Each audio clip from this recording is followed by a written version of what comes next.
Hey y'all, Nico here. Welcome back. Thanks for joining me.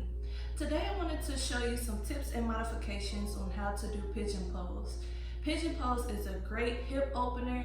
It also lengthens the hip flexors and stimulates your internal organs. Pigeon Pose is a very commonly used pose in yoga, so it's important to make sure you're doing it correctly.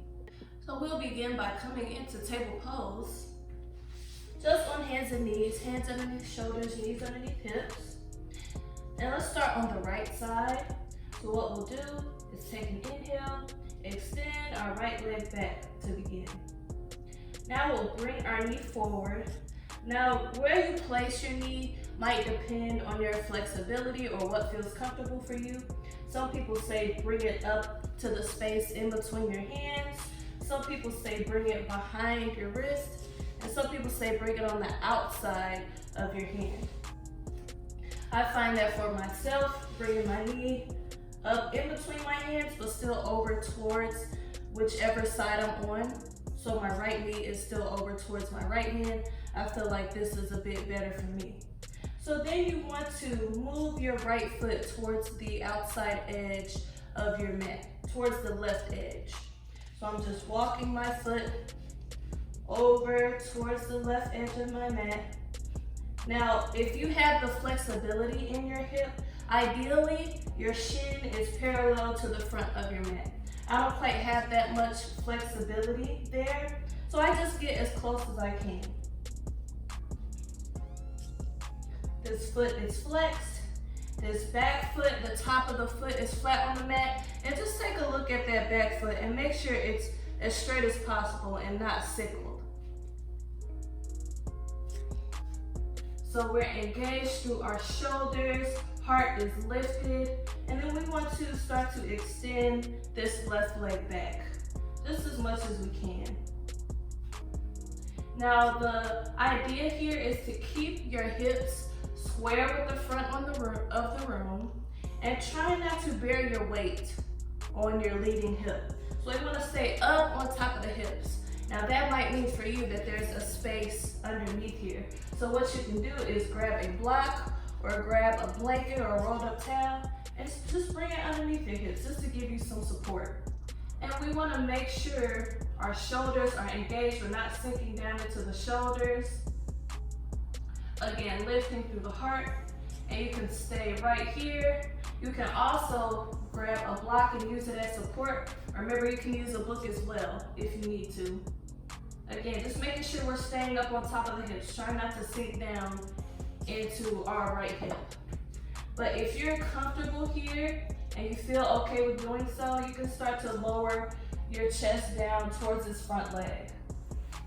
And how low you go depends on the flexibility of that hip. You can stack your hands, stack your fists. You can use a block if you want. Fists, hands, or if you're comfortable with it, arms can even extend out and forehead can meet the mat. And you should feel a really good stretch in that hip. Now, some people might not be able to access this version of Pigeon Pose at all for whatever reason. So I have a modification for you. Let's come out of the pose first by tucking the back toe under, coming back up to table pose, and you can move through Pigeon Pose from down dog as well if you're okay with starting with down dog. So for our modification, we're gonna come down to our back for upside down pigeon. I just bend my knees, rolling down. Feet are about the width of your hips. And what we will do is take our right ankle and cross it over our left knee. Foot is flexed, making sure the ankle bone clears the knee. And then we take both hands, reaching through that triangle, bringing the hand to the back of the left thigh. Now for some people, this right here might be just enough, and that's totally fine. But if you're able to, we take the hands, bring them behind the right thigh. We take the hands, bring them behind the left thigh, and then start to pull that thigh in towards our chest.